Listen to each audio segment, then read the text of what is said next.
Restrooms are located downstairs and not on the main level.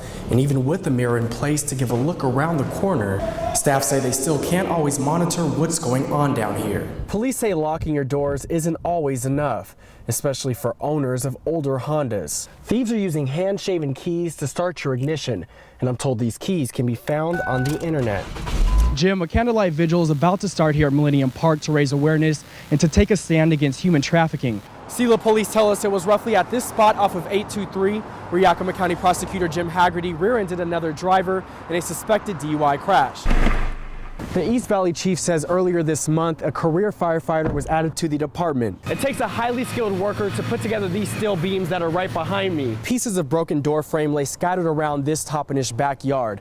About a week ago, a woman says someone kicked in her back door. The women I spoke to say it usually starts with verbal abuse, threats, then grows into full-on hitting, physical abuse, and even threats with weapons like knives. For many, this becomes completely overwhelming. Maintaining these parks is important for a city like Selah that relies on outdoor events to bring people to town. We really pride ourselves in keeping this park in particular really clean. For years, inmates did most of that dirty work, picking up trash, leaves, and anything else on the ground. Up to 4 inmates a day during the summer. Now the city says no more after incidents involving inmates. Mayor John Golick says they pose an increasing liability to Selah. The city says inmates were digging into much more than these piles of leaves. In fact, the break-in at the Public Works Department is believed to have involved an inmate laborer. Another was caught trying to get into someone's backyard.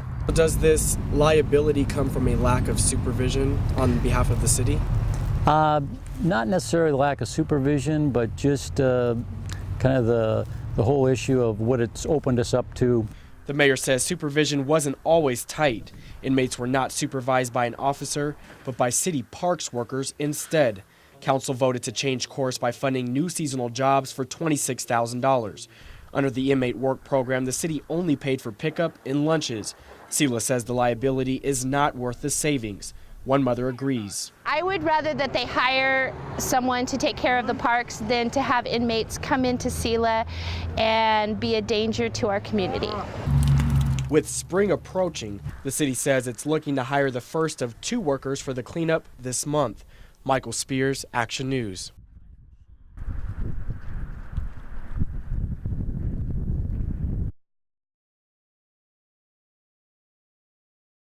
Would you like to comment, Jim?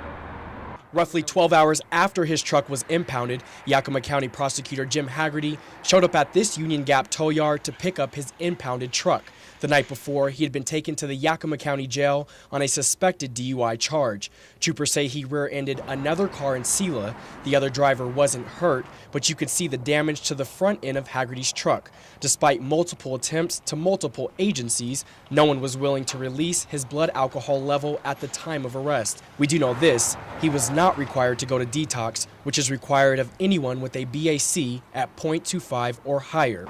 Selah police tell us it was roughly at this spot off of 823 where Yakima County Prosecutor Jim Haggerty rear-ended another driver in a suspected DUI crash.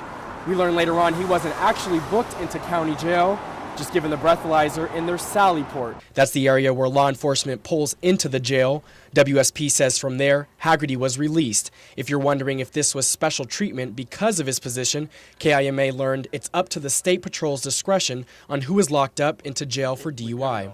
I mean, you've got somebody who's well known in the community, he's not a flight risk, very cooperative, and those are all those considerations that were taken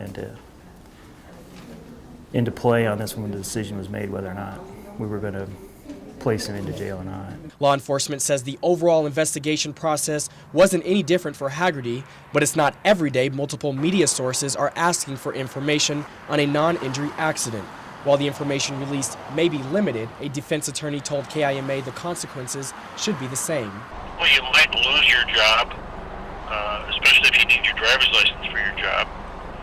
And if you report to prospective employers as you search for employment, yes, I have a DUI, they may not take you. They may just slide your app to the bottom of the stack. But right now, Haggerty is still on the job, and despite facing serious charges, he hasn't been convicted of anything. Michael Spears, Action News.